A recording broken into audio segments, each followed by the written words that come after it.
Eli, you're director of limud. What is your main goal when you think about limud, and more of it when you think about limud in Mexico? Well, it's a pleasure to be here in Mexico City, and like other cities around the world, we now have 85 limud communities in 45 countries. And what do they share in common? As you ask, what is limud? It is really to take every individual one step further on their Jewish journey, whatever that may be, however it is defined, all the ages, all the backgrounds, as we say, affiliated Jews, those who are engaged in Jewish life, and the under-engaged, those who are less affiliated.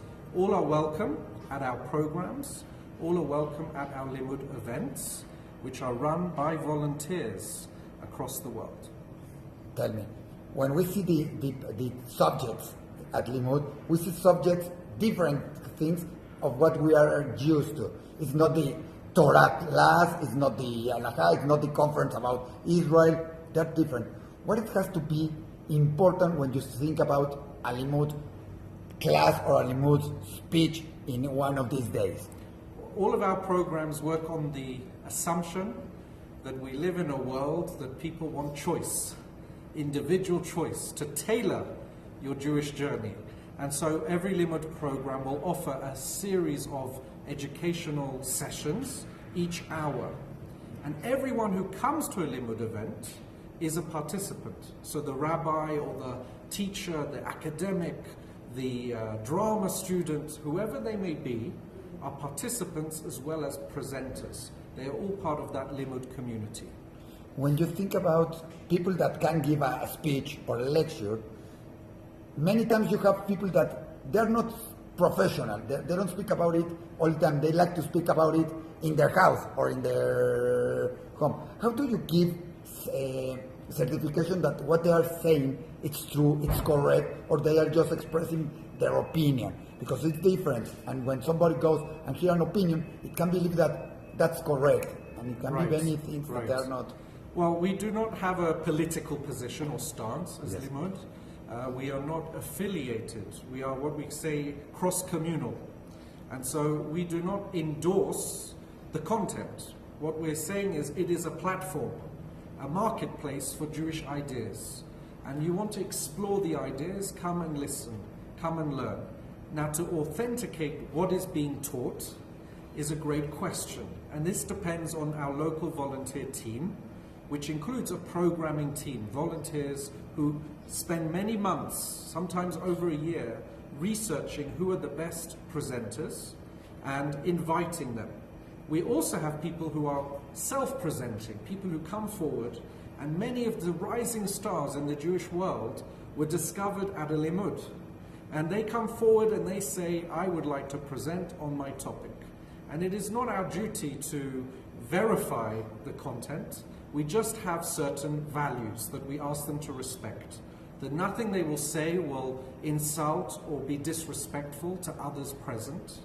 And nothing will be hateful or damaging to the local community. But to really be inspiring people to think Jewishly in different ways. But that's what you said. It's very complicated, because when you say it's not, it doesn't have to hurt somebody in the community, or it doesn't have to be a problem for some other people.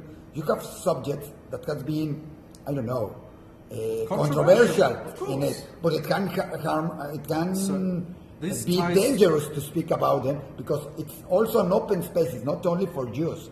Exactly. So it has to be with certain guidelines, yes. What we call the limud values, which provide a framework. And one of those values is respect. That you may disagree. Another is arguments for the sake of heaven. And you may disagree on a topic, but it's how you disagree, that you still come out speaking as friends, respecting difference. As you may know, this year Limud received the Jerusalem Unity Prize. It's a global award for all the groups around the world, including here in Mexico. And people ask us, how do you create unity with so many opinions in the Jewish world, with so many differences?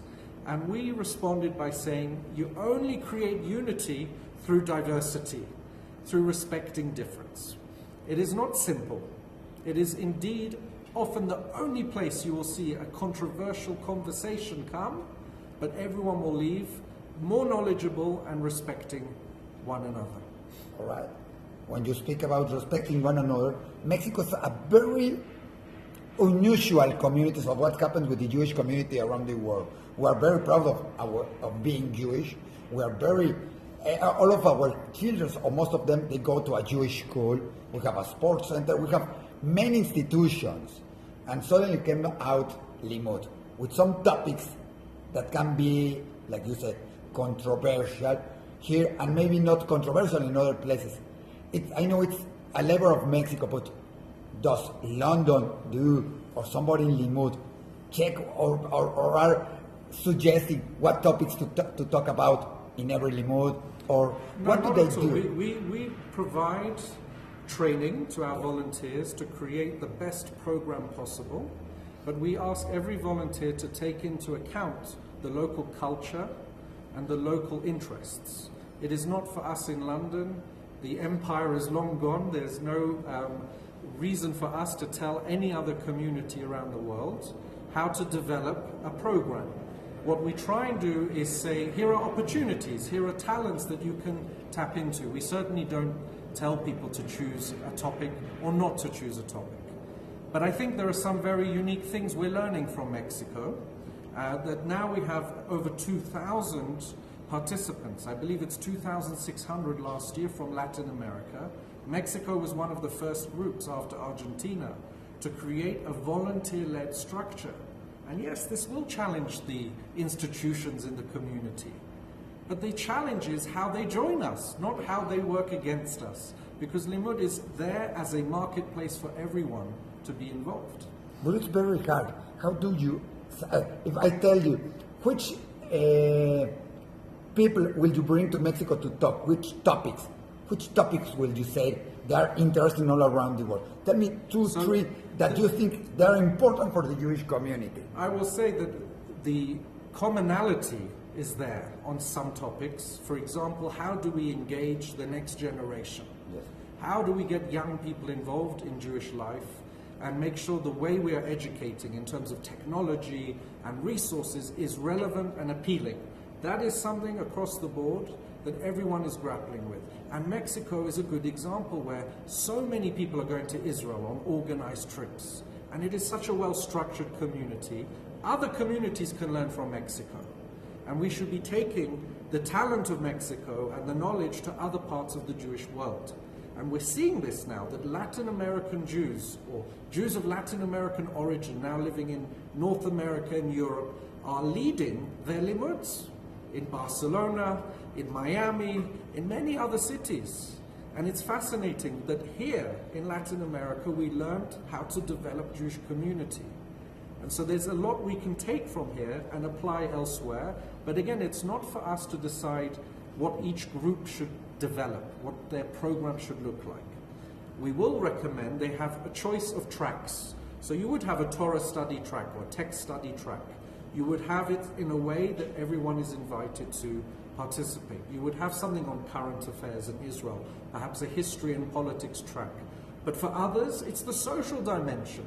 The ability to meet today, not on an app, but in reality with one another that connects them to a limud program. And for others, it's the culture.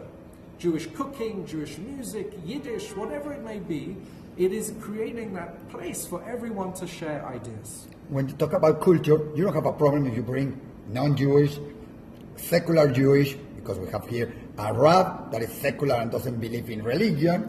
You have Orthodox Jews, traditional Jews, sitting all around in the same table maybe, or maybe giving a lecture, one in one room and the other one in the other room. You say, culture, there is no problem. But when you talk other topics, there can be many discussions, many points of view. It's something that limud looks forward to provoke. It's looking for... We want everyone in the community to feel welcome. Everyone. From the ultra-Orthodox, Haredi, Hasidic, Chabad, whoever they are. Yes. the highly affiliated, all the way to those who've never been inside a synagogue, inside a Jewish community center, in a sports program. Limud is often one day a year in a community. But the rest of the year, we want to connect our participants to other Jewish events and activities. And so we want everyone to come in, get involved, and promote what they're doing so that more people get engaged in Jewish life. This is a positive thing. I'm not underestimating how difficult it is for some to be in a place with other types of people.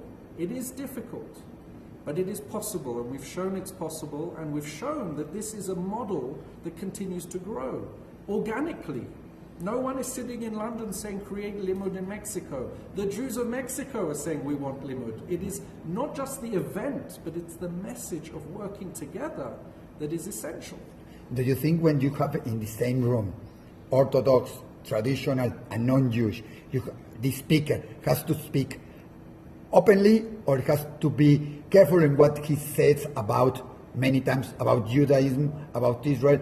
You think it has to be a kind of, I don't want to say censure. We don't censor our presenters. But it has. No. But you think a presenter has to speak different when you have this kind of people? They have to be respectful for the diversity of the participants, but they have to come from their perspective. And normally, it will give in the bio where the presenter is coming from, their position. But it's not such a big issue anymore. It was perhaps 30 years ago. In some communities, this idea of being together was quite radical. But today it's common language. It is what is the foundation of most Jewish organizations, that everyone has to come together, work together, and respect each other's differences.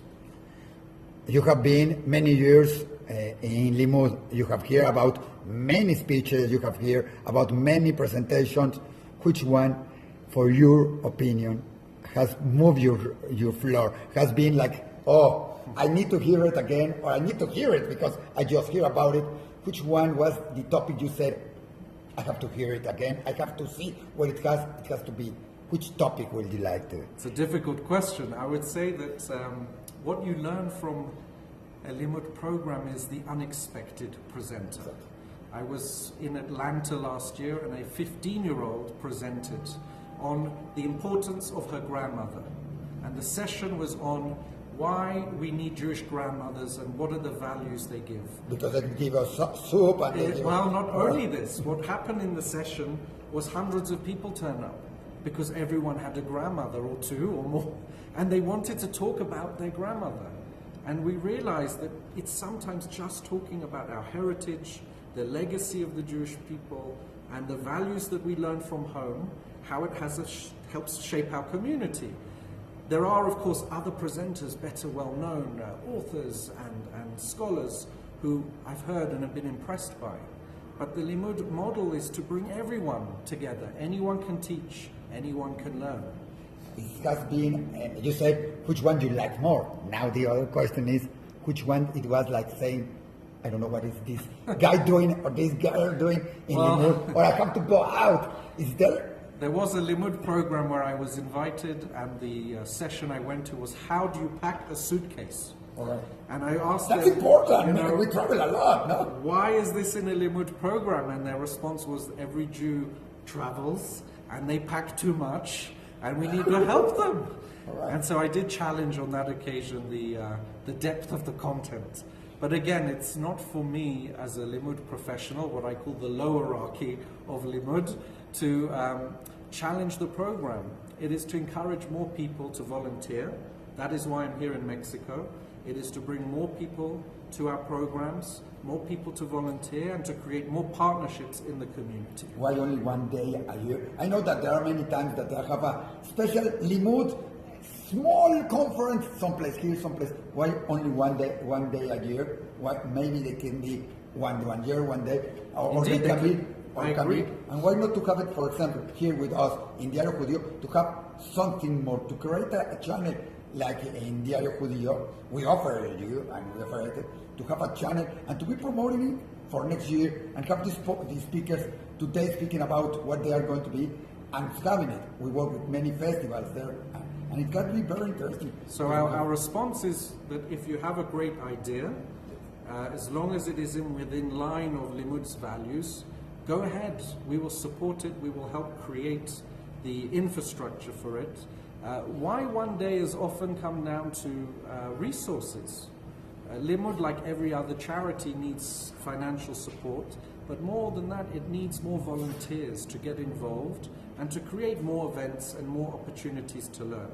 But we're now shifting the way we think. We're now saying let's also partner with other festivals, other events, and bring a taste of limud to those events so that the whole community can benefit from the leadership development from these volunteers and the programming, which is very inspirational. And just to finish, you saw the program for this year in Mexico. I'm supposed you are in Mexico. I'm supposed they show you. They spoke about these different speakers. What do you think about this year program that they are going to have? It that is very huge. That it's 7 rooms at the same time. That you have conference all the way, and that they go from one place to another. Most of them with people from Mexico, and very interesting things. What do you think about this program this year? I think they've put together an excellent program, a lot of choice, a lot of different tracks at the same time, and would encourage people who never thought about going to sign up and register. It's later this month in November. But I would also say they have used their creative international talents here. And you have presenters coming from all over the world, who are coming from Cuba, from Israel, from Ukraine, if I'm not mistaken, from many different, India, many different places. So you will come and you will have a very rich educational experience.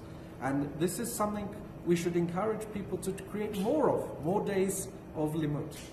Thank you very much. It was a pleasure, and it will be a pleasure to work more together, to be more close, Diario Judío and all our medias with limud. That would be great. Thank you.